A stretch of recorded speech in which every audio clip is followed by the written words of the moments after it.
Gold buyers, మీ కష్టాల్లో నమ్మకమైన మీ ఆత్మీయ నేస్తం.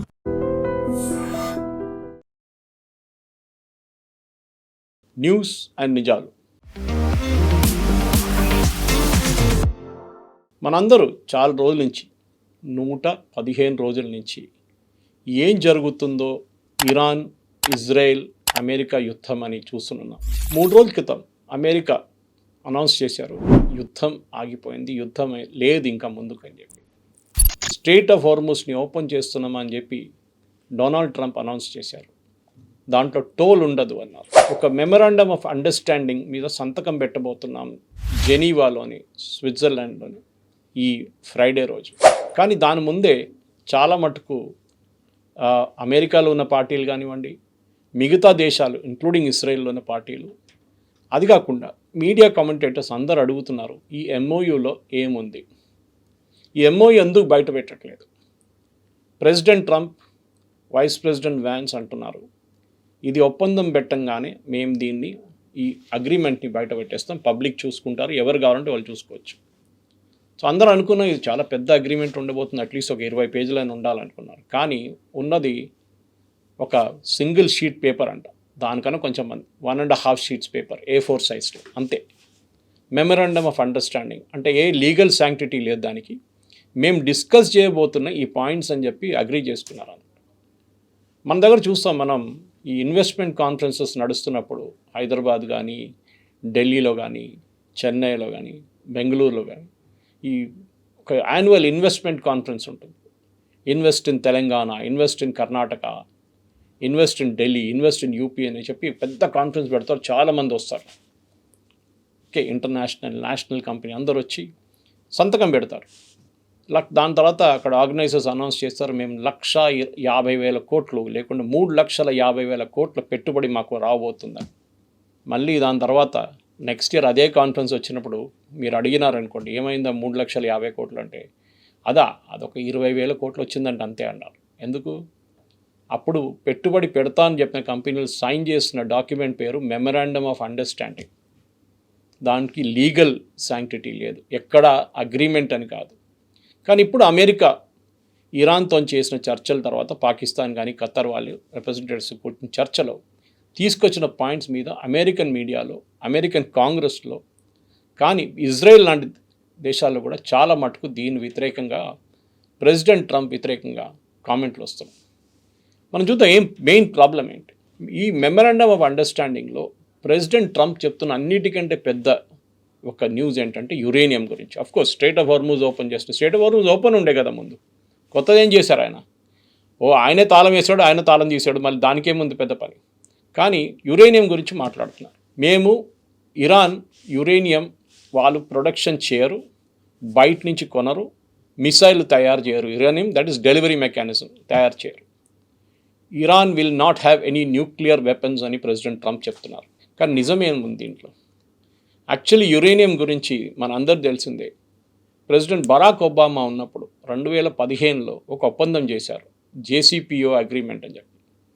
ఆ అగ్రిమెంట్లో ఫస్ట్ ఉన్న line, Iran shall not produce, possess or buy any nuclear weapons. అంటే ఇరాన్ వాళ్ళ యురేనియం ప్రొడ్యూస్ చేయరు, దాని కాకుండా వాళ్ళు బయట నుంచి కొనరు.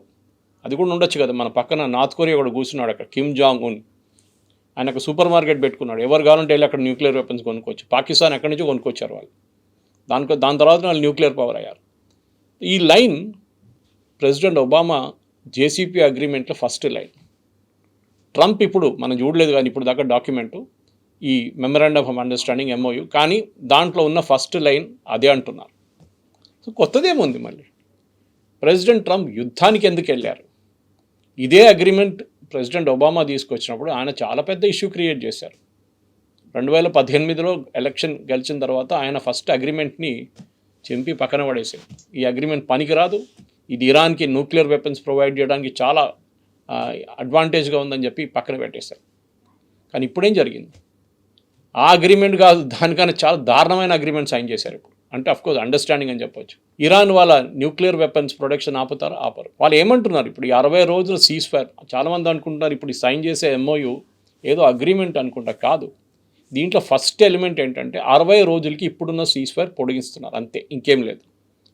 దాంట్లో మనం కూర్చొని డిస్కస్ చేద్దామని చెప్పి ఒక 10 పాయింట్లో 5 పాయింట్లో 14 పాయింట్లో అంటున్నారు. దాంట్లో ఫస్ట్ పాయింట్ నేను చెప్పాను యురేనియం గురించి, రెండవది స్ట్రెయిట్ ఆఫ్ హోర్మోజ్ గురించి, మూడవది ఇరాన్ వాళ్ళ వైపు ఉన్న ప్రాక్సీస్కి ఉన్న సపోర్ట్ దాని గురించి కూడా ఏం మాట్లాడలేదా. ఇరాన్ అంటున్నారు, అమెరికా అంటున్నారు ఎస్ అంటారు, ఇరాన్ అంటున్నారు నో అంటారు.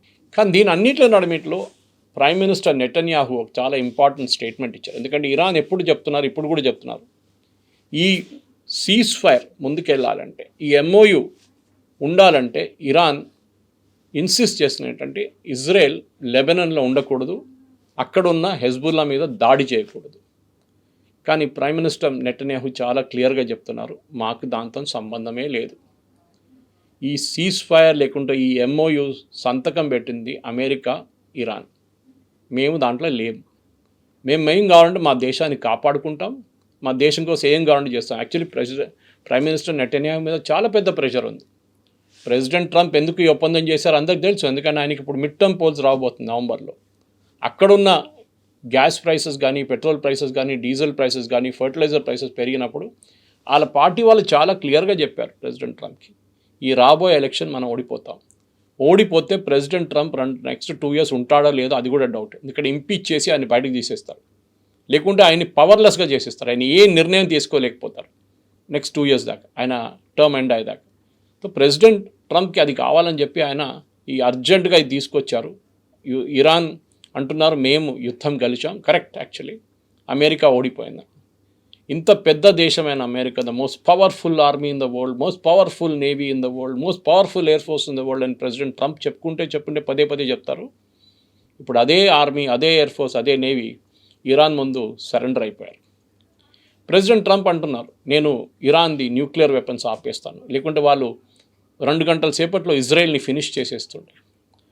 ప్రెసిడెంట్ ట్రంప్ ఆయన ఈ సెకండ్ టర్మ్లో అన్నిటికంటే పెద్ద సాధించింది ఒక ఏంటంటే అందరితో కొట్లాడబెట్టుకున్నాడు. వాళ్ళ own European allies, NATO allies, Britain కానీ, ఫ్రాన్స్ కానీ, జర్మనీ కానీ, ఇటలీ కానీ వీళ్ళందరితో కొట్లాడబెట్టు, అందరిని ఏదేదో చెప్పారు. ఆయన ప్రాబ్లం ఏంటంటే ఆయన పొద్దున్న లేచి పిల్లి తెల్లదంటాడు, సాయంకాలం కాదు కదా పిల్లి నల్లదంటారు. ఇది ప్రెసిడెంట్ ట్రంప్ ప్రాబ్లం. ఆయన ఒక మాట మీద చెప్పిన మాటకి విలువ లేదు, ఆ మాటను పట్టించుకోరా. ఫస్ట్ ఆయన ఏమన్నారు, మనందరూ తెలిసి యుద్ధం మొదలైనప్పుడు, మనం ఎంఓయు పక్కన పెడదాం, యుద్ధం మొదలైనప్పుడు ఫస్ట్ ఏమన్నారు, ఆ పాత వీడియోలు ఇప్పుడు అందరు ప్లే చేస్తున్నారు అమెరికన్ ఛానల్స్లో, ఇరాన్లో ఉన్న ప్రజలు మీరు రోడ్డు మీదకి రండి, మీ గవర్నమెంట్ మేము తీసేయడానికి మేము సపోర్ట్ చేస్తాం, help is on the way. పాపం 40,000 మంది, 35 నుంచి 40,000 మందిని అక్కడ ఉన్న Iranian revolutionary guard and Basij forces కలిసి చంపేశారు. ప్రెసిడెంట్ ట్రంప్ దగ్గర అడగాల్సింది, మీరు ఇచ్చిన పిలుపుతోనే వాళ్ళు బయటకు వచ్చారు, కానీ మీరు ఏం చేశారు? ఇప్పుడు మీరు రెజీమ్ చేంజ్ గురించి అసలు మాట్లాడలేదు. మాట్లాడడం పక్కన పెట్టండి. నిన్నొక ఈ G7 మీటింగ్లో ఏదో ఒక మీటింగ్లో నడిమిట్లో ప్రెస్ వాళ్ళు అడుగుతున్నాను, నేను ఎప్పుడు చెప్పలేదే రెజీమ్ చేంజ్ గురించి అంటున్నారు. చెప్పలేదా? మీరు చెప్పారు కదా చాలా క్లియర్గా, regime change is the most important thing. Iran surrender చేయాలన్నారు. ఇప్పుడు ఆమె ఏంటంటున్నారు, ఇరానియన్ రెవల్యూషనరీ గార్డ్ చాలా రేషనల్ అయిన చాలా మంచోళ్ళు అంటున్నారు. ఆయన ఆలోచించడం, ఒక అమెరికన్ ప్రెసిడెంట్ ఏం ఇమేజ్ ఉంటుంది ఆయనది? ఇరాన్ ముందు సరెండర్ అయిపోయారు ఆయన కంప్లీట్గా. ఇరాన్ గురించి న్యూక్లియర్ దాని గురించి మాట్లాడలేదు. ఇరాన్ అంటే తర్వాత చూద్దాం. మళ్ళీ ఇంకో కొత్త కాంట్రవర్సీ వచ్చింది. $300 బిలియన్ ఇరాన్కి వాళ్ళ రీకన్స్ట్రక్షన్కి ఇచ్చారంట. అమెరికా, ఇజ్రాయెల్ కలిసి వాళ్ళ బిల్డింగ్లు, వాళ్ళ బ్రిడ్జ్లు, వాళ్ళ రోడ్లన్నీ ధ్వంసం చేశారు. దాన్ని మళ్ళీ రిపేర్ చేయడానికి, కన్స్ట్రక్ట్ చేయడానికి $300 బిలియన్ అడిగారు ఇరాన్. అమెరికా అన్నారు మాకేం సంబంధం లేదు దీంతో, మా అమెరికన్ ప్రజల ట్యాక్స్ పేయర్ నుంచి 10 పైసలు వెళ్ళట్లేదు, $1 కూడా వెళ్ళట్లేదని. కానీ ఏం జరిగింది? పక్కనున్న ఖతర్, సౌదీ అరేబియా, UAE ఇంకా కొన్ని దేశాలు వాళ్ళందరూ కలిసి ఇరాన్కి ప్రొటెక్షన్ మనీ ఇస్తారు. మన దగ్గర హఫ్తా అని చెప్తారు. ఓకే, కొంత గుండాలు వచ్చి అంటారు, మీరు ఇక్కడ దుకాణం పెట్టుకోవాలంటే హఫ్తా ఇవ్వండి మాకు, అప్పుడు మీరు ఉండొచ్చు, మేము ప్రొటెక్షన్ ఇస్తాం మీకు. అదే ఇరాన్ అడిగారు, మా దేశానికి మీరు డబ్బులు ఇస్తే మిమ్మల్ని మేము ఏం చేయము. ఇన్ఫ్యాక్ట్ మీరు చూస్తారు లాస్ట్ 3 వారాల నుంచి UAE మీద, సౌదీ అరేబియా మీద, ఇంకా అది కాకుండా మన మెయిన్ స్పాన్సర్ ఆఫ్ టెర్రరిజం అని చెప్పలేము కానీ హౌస్ ఆఫ్ టెర్రరిజం ఖతార్, వీళ్ళు ముగ్గురు మీద ఇరాన్ బాంబింగ్ చేయలేదు. ఎందుకంటే వాళ్ళు చెప్పారంట, మేము మీకు డబ్బులు ఇస్తాం, మేము ముగ్గురు కలిసి $300 బిలియన్ మీకు ఇస్తాం. ఎందుకంటే మా బిజినెస్ మొత్తం ఆగిపోయింది, మా షిప్పులు బయటకు వెళ్ళలేకపోతున్నారు, సో ప్లీజ్ మమ్మల్ని కాపాడండి అని చెప్పి ఇవి 3 దేశాలు కలిసి $300 బిలియన్ ఇవ్వచ్చు. వైస్ ప్రెసిడెంట్ వ్యాన్స్ దగ్గర అడిగారు, ఇట్లా డబ్బులు ఇస్తున్నారా, మీరేం చెప్తున్నారంటే మాకు సంబంధం లేదు దాంతో, అది వాళ్ళు ఇస్తారంట. ఆలోచించండి, అమెరికా ఏం చెప్తున్నారు. యాక్చువల్లీ ఇరాన్ డబ్బులు ఉన్నాయి, బయట ఉంది, బ్యాంకులలో ఉన్నాయి, మన దగ్గర భారతదేశంలో కూడా ఉంది. అది అమెరికా ఫ్రీజ్ చేసేసారు 47 సంవత్సరాల ముందు ఇరాన్లో. అప్పుడు షా ఆఫ్ ఇరాన్ని గద్దెంపిన తర్వాత అమెరికన్ కన్సులేట్ మీద, అక్కడ అమెరికన్ ఎంబసీ మీద దాడి చేసి వాళ్ళ ఎంప్లాయీస్ని హాస్టేజ్గా పెట్టుకున్నారు. దాని తర్వాత చాలా మటుకు న్యూక్లియర్ ఇష్యూ మీద శాంక్షన్స్ వచ్చింది. ఈ డబ్బులన్నీ చాలా మటుకు బ్యాంక్స్లో పడి ఉందన్నమాట. ఎక్కడ ఇది మనం చూస్తాం, ఖతర్లో ఉంది, భారతదేశంలో ఉంది, యుఎస్లో ఉన్నారు, సౌదీ అరేబియాలో ఉంది, దుబాయ్ ఉన్న బ్యాంకులో ఉంది. అది కాకుండా అసెట్స్, బిల్డింగ్లు, మిగతా దాన్ని కూడా సీజ్ చేసుకున్నారు. ఇరాన్ ఏమంటున్నారు, మాకు 26 బిలియన్ ఉంది, అది మాకు ఇచ్చేసేయండి. యాక్చువల్లీ 100 బిలియన్ దాకా ఉంటుంది, అది కూడా ఇస్తారు, కానీ దానికి మైల్ స్టోన్ పేమెంట్స్, అంటే మేము చెప్పినట్లు చేస్తే మీకు డబ్బులు ఇచ్చేస్తూ ఉంటున్నారు. సో మీరు అడగచ్చు, మీరే ఆలోచించండి, దీంట్లో ఎవరు కలిశారు ఈ యుద్ధంలో? ఇరానే కలిశారు. వారికి డబ్బులు రాబోతుంది, అది కూడా చిన్న అమౌంట్ కాదు, $300 బిలియన్. ఇరాన్ది ప్రజెంట్ యాన్యువల్ బడ్జెట్ కన్నా ఎక్కువ. ఆలోచించండి. ఇరానియన్ ఆయిల్ నిన్నటి నుంచి మళ్ళీ వరల్డ్ మార్కెట్కి రావడం మొదలుపెట్టింది.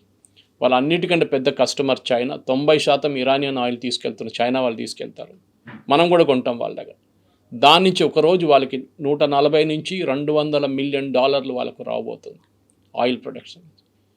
ఇప్పుడు ప్రెసిడెంట్ ట్రంప్ అంటారు వీ వన్ ద వార్ అంటారు. ఎక్కడ గెలిచారండి? సో ఈ 60 రోజుల దాకా ఏం చేయబోతున్నారు? అమెరికా ఏ ఒప్పందానికి రాబోతున్నారు?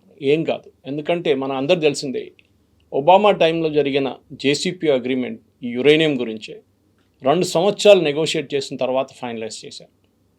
అప్పుడున్న సెక్రటరీ ఆఫ్ స్టేట్, అక్కడున్న యురేనియం ఎక్స్పర్ట్స్, వాళ్ళ డిఫెన్స్ సెక్రటరీ అందరు కలిసి నెగోషియేట్ చేశారు. 2 సంవత్సరాలు పట్టింది. అంటున్నారు ఈ 60 రోజులు ఏం కాబోతుంది, కొత్తదేం రాదు, మళ్ళీ పొడిగిస్తారు దీన్ని. 60, దాని తర్వాత 60, దాని తర్వాత 60. ఇది ఎలక్షన్ అంటే మిడ్ టర్మ్ పోల్ జరిగేదాకా ఇది పోస్ట్పోన్ చేసుకుంటే పోతారు. దాని తర్వాత ఇరాన్ విత్డ్రా చేస్తారు, అమెరికా మళ్ళీ బాంబింగ్ మొదలు పెడతారు. ఇదే జరగబోతుంది. ఇప్పుడు ప్రెసిడెంట్ ట్రంప్ పరిస్థితి చాలా దారుణం ఉంది. ఆయన 71% మంది అమెరికాలో ఈ యుద్ధాన్ని వ్యతిరేకిస్తున్నారు. డెమోక్రటిక్ పార్టీ అగ్రెసివ్ మోడ్లో ఉన్నారు, రిపబ్లికన్స్ డిఫెన్సివ్ మోడ్లో వెళ్ళిపోయారు. కానీ ఎలక్షన్ అయిన తర్వాత డెఫినెట్గా ట్రంప్ ఒక కొత్త నిర్ణయం తీసుకుంటారు. అప్పుడు దాకా ఇట్లాంటి గేములు ఆడుతుంటారు, ఏదేదో అక్కడ లేదు ఇక్కడ లేదు అట్లా మాట్లాడతారు. కానీ మెయిన్గా మనం ఒక మాట అర్థం చేసుకోవాలి, ఈ యుద్ధంలో ఇరాన్ కాకుండా వాళ్ళ చుట్టుపక్కల ఉన్న అన్ని దేశాలు వాళ్ళకొక నిర్ణయానికి వచ్చారు. వాళ్ళందరూ మా దగ్గర అమెరికన్ బేసెస్ పెట్టుకున్నాం, మేము American air force base, American naval base పెట్టుకున్నాం ప్రతి దేశంలో. Saudi Arabia, UAE, Bahrain, Kuwait, Qatar, Oman, అన్ని దేశాల్లో ఉన్నాయి, యూఏఈ. కానీ వాళ్ళు ఎవ్వరు అక్కడున్న ఆ దేశంలో ఉన్న ప్రజల్ని కాపాడరు. వాళ్ళ బేస్ చూసుకున్నారు వాళ్ళు, కానీ అక్కడున్న లోకల్ ప్రజల్ని కాపాడుకోలేకపోయారు. ఇన్ఫ్యాక్ట్ యూఏఈ ఇజ్రాయెల్ నుంచి ఐరన్ డోమ్ తెచ్చుకున్నారు, ఇజ్రాయలీస్ వచ్చారు, వాళ్ళు కాపాడుకుంటున్నారు యూఏఈని. ఇప్పుడు వాళ్ళకందరికి చాలా క్లియర్గా తెలిసిపోయింది, ఈ అమెరికన్స్ని ఇక్కడ మనం ఉంచుకొని ఏం చేయలేము. బహుశా ఈ అగ్రిమెంట్ తర్వాత పాసిబ్లీ 2027లో ఒక నిర్ణయానికి వస్తారు, ఈ అమెరికన్ బేసిస్ మనకు అక్కర్లేదు, ఎందుకంటే వీళ్ళు ఏం సహాయం మమ్మల్ని చేయట్లేదు ఇక్కడ. కానీ కొన్ని దేశాలు ఉంటారు, ఫర్ ఎగ్జాంపుల్ ఖతర్ లాంటి దేశాలు నిన్న అన్నారంట $1 ట్రిలియన్ ఇన్వెస్ట్ చేయబోతున్నాం యూఎస్లోని. ఎందుకంటే వీళ్ళందరూ టిపికల్ అంటారు చూడండి, అమెరికన్ గుడ్ హ్యూమర్ అంటారు, అమెరికాని మా వైపు ఉంచుకోవాలి, రేపు ఎవరైనా మా మీద దాడి చేస్తారు, ఎందుకంటే ఇదంతా ఫ్యామిలీ హెల్డ్ స్టేట్స్, డెమోక్రసీ అని లేదు అక్కడెక్కడ. వాళ్ళకి భయం ఏంటంటే ఇంకొక ఒసామా బిన్ లాడెన్ లాగా తయారెవడని వస్తాడో అప్పుడు మమ్మల్ని కాపాడుకొని ఎవరైనా కావాలని చెప్పి అమెరికన్ బేసెస్ ఉంచుకుంటారు. కానీ ఈ యుద్ధం, ఇరాన్ ఇజ్రాయెల్ అమెరికా యుద్ధం చాలా మట్టుకు మనందరినీ కొత్త కోణాలు తీసుకెళ్లారు, కొత్త నిర్ణయాలు తీసుకున్నా వచ్చింది. కానీ అన్నిటికంటే ఇంపార్టెంట్ ఏంటంటే ఒక మాట వీళ్ళందరూ అర్థం చేసుకున్నారు, అమెరికాని మేము డిపెండ్ కాము, అమెరికా మీద మేము ఓపిక పెట్టుకోలేము, అమెరికా మమ్మల్ని ముంచేస్తారు ఒకరోజు. ఇప్పుడు జరుగుతుంది కూడా అదే. సో సౌదీ అరేబియా కానీ, యుఏఈ కానీ, ఖత్తర్, బహ్రెయిన్, కువైత్, ఒమాన్ వీళ్ళందరూ నేర్చుకున్న ఒక పెద్ద లెసన్ ఇది.